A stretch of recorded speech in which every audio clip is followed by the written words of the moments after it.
हरि शरणं हरि शरणं हरि शरणं हरि शरणं। ईश्वर की कृपा तो अनवरत सबके ऊपर है।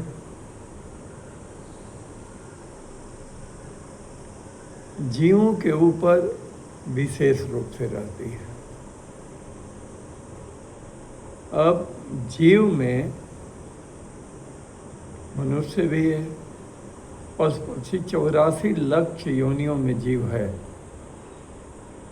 और प्रभु की सत्ता हर जीव में है। लेकिन कभी कभी भक्तों को प्रभु आभास करा देते हैं कि मैं हूँ।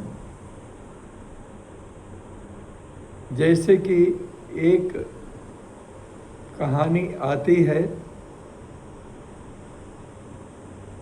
कि एक बार सूरदास जी कहीं जा रहे थे, जंगल में आंधी तूफान आ गया, लड़खड़ाने लगे, दिखाई दे नहीं रहा था। उस समय सूरदास जी कहीं कुएं के पास जाकर के गिरने वाले थे, तब तक कोई उनका हाथ पकड़ लिया और बोले कि सूरदास जी, आप कहाँ भटक रहे हैं, आपकी कुटी तो उधर है। कहते हैं, अरे भैया जो भी हो, आप बड़े सज्जन लगते हो, मुझे पहुंचा दीजिए। उनकी कुटी तक छोड़ करके और जो भी थे वो चल दिए। उन्होंने कहा, रुकिए रुकिए। रुकने वाले कहाँ थे? उनको आभास हो गया सूरदास जी को कि कोई जीव रहता तो जरूर रुकता। ये एहसान लाता कि मैंने आपके ऊपर कृपा करके और आपको आपके आश्रम तक, कुटी तक पहुंचा दिया। कहते हैं कि सुनिए, बाह छुड़ाए जात हूँ, निबल जानी के मोही। मुझे निर्बल समझा आपने, दृष्टिहीन समझ करके मेरा बाह छुड़ा करके आप भगे जा रहे हो। मैं समझ गया कि आप प्रभु के अतिरिक्त कोई नहीं है, साक्षात कृष्ण कन्हैया ही है। बाह छुड़ाए जात हूँ, निबल जानी के मोही।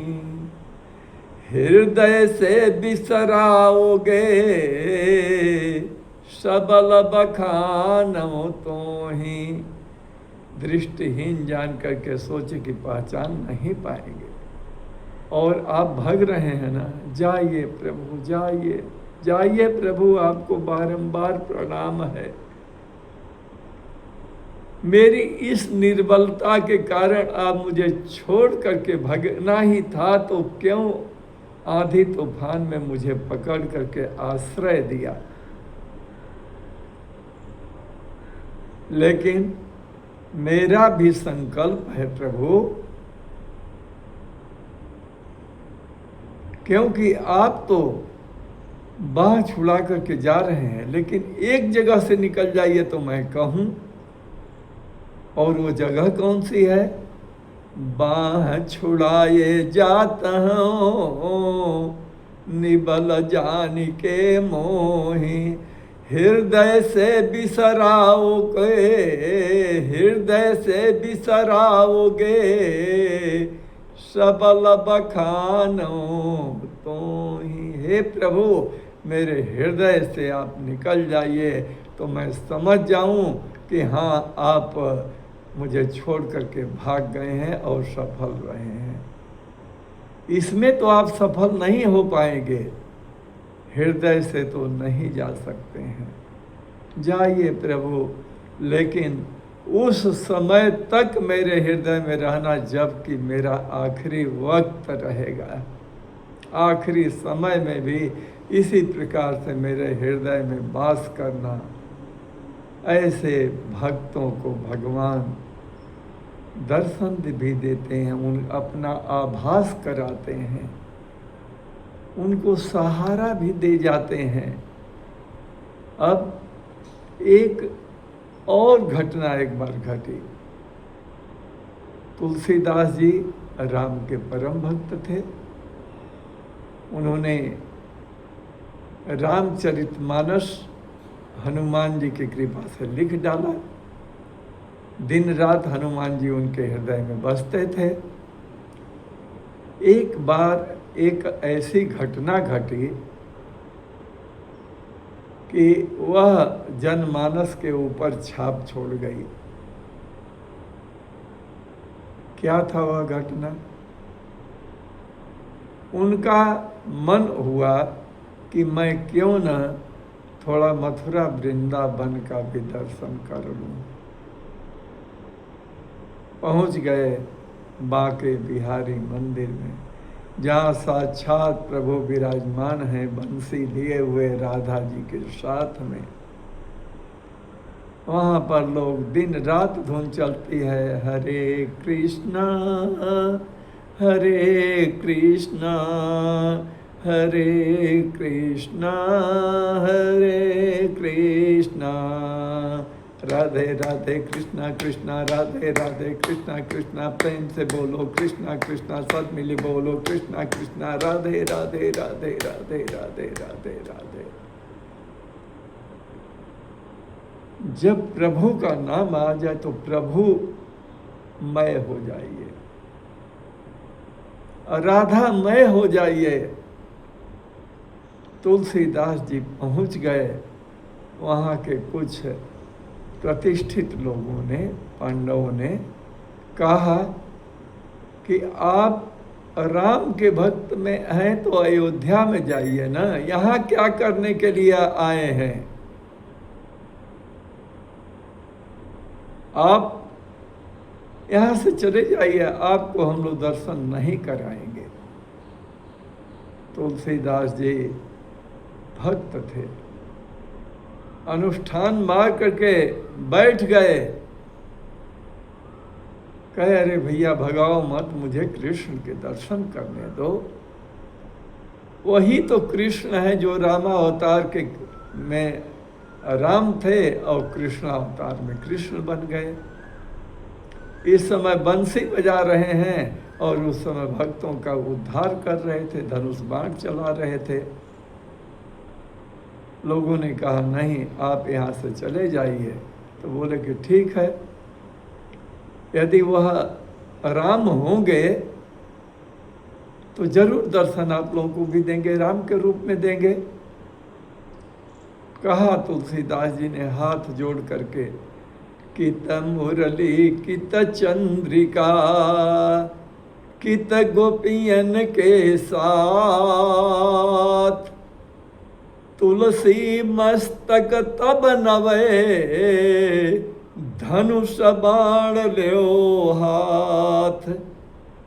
अपने देखे पीछे धनुष बाण भी रखा हुआ है।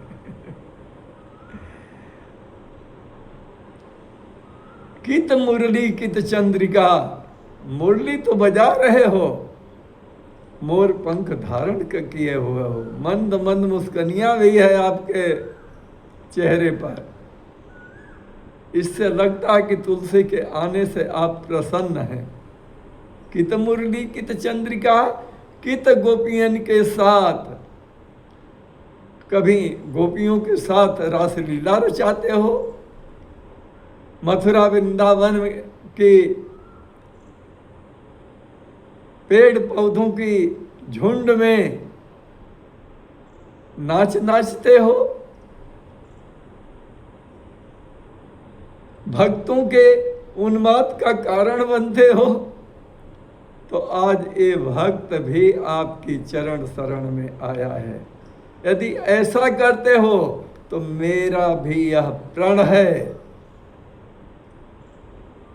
कि तुलसी का मस्तक तब आपके आगे नतमस्तक होगा, जब तक यह गोपियों के साथ रहोगे, बंसी बजाते रहोगे, तब तक तो मैं नतमस्तक नहीं होऊंगा। लेकिन तुलसी मस्तक तब नभे धनुष बाण लेओ हाथ। आप धनुष बाण लेकर के राम के रूप में यहाँ पर प्रस्तुत हो जाइए तो तुलसी का मस्तक न हो जाएगा, आपकी चरणों में हो जाएगा। नहीं तो ये लोग रोक रहे हैं, मैं अब यहाँ साधना करके बैठा हूँ, हरि शरणम हो गया हूँ, आपकी चरण शरण में हो गया हूँ, उस रूप को आप दिखाइए जो रामावतार में था। तब तुलसी का मस्तक नभेगा कि यह जो राधा के रूप में है ना, यह सीता दिखाई दे, आपके हाथों में धनुष बाण हो, तब तुलसी का मस्तक यहाँ अवनत हो जाएगा, आपकी चरण शरण में झुक जाएगा। सभी भक्त चारों तरफ थे। जिन पंडों ने रोका था तुलसीदास जी को वो भी थे, और भी कुछ लोग आ गए कि यह कैसा भक्त है कि जो यह चमत्कार करना चाहता है कि वो मुरली न लेकर के धनुष बाण ले लें। भगवान ने भी वैसा ही किया। सबने देखा कि मुरली का पता नहीं, जो सिर पर मोर मुकुट है उसका पता नहीं है। क्या सीता जी के साथ हैं, धनुष बाण लिए हुए हैं। क्षण भर के लिए वो उस रूप को सबने देखा और सब आश्चर्यचकित रह गए, स्तंभित हो गए। सभी ने आकर के तुलसीदास जी के चरणों में गिर पड़े। फिर तुलसीदास जी ने जैसे ही प्रणाम किया वैसे ही फिर भगवान के मुख के ऊपर बंसी बज रही थी। मोर मुकुट धारण किए हुए हैं, राधा जी साथ में कंधे पर कंधा डाली हुई है। लोगों ने देख करके बड़ा आश्चर्य हुआ उनका।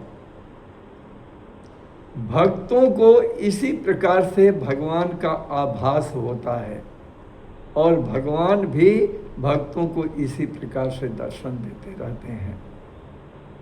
इसलिए भक्ति करिए, हरि शरणम होइए, भगवान का आभास पल पल करिए, जो कि पल पल वह हैं।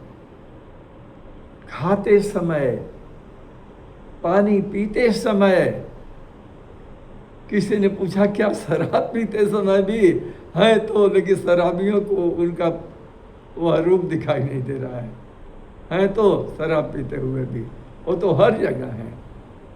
जहाँ आप पाप करते हैं वहाँ भी है, और जहाँ आप पुण्य कर्म करते हैं वहाँ भी भगवान का वास है। भगवान तो सर्वत्र है, लेकिन उनको जानने के लिए हमको साधना की दिव्य शक्ति को जगाना पड़ेगा। जो शक्ति उन्होंने दे करके संजय से धृतराष्ट्र को महाभारत सुनाया, जो दिव्य दृष्टि दे करके भगवान ने अर्जुन को पूरी गीता सुनाया, जो दिव्य दृष्टि दे करके कौशल्या को अपना अद्भुत रूप मुख में दिखाया, जो शक्ति दे करके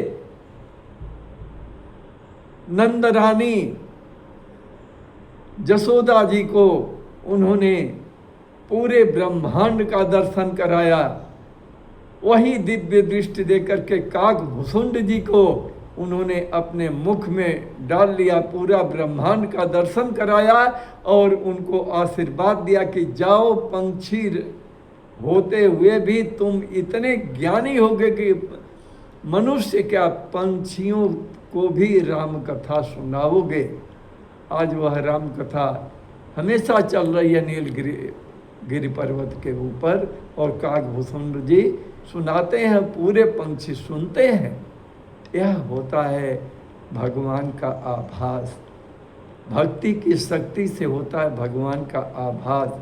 जब हम मनन करेंगे, चिंतन करेंगे और उनकी शरणागत हो जाएंगे तो निश्चित रूप से प्रभु हमारे हो जाएंगे। बहुत काल तक जतन करना पड़ता है, तब जाकर के प्रभु के उस साक्ष्य रूप का हम दर्शन कर पाते हैं।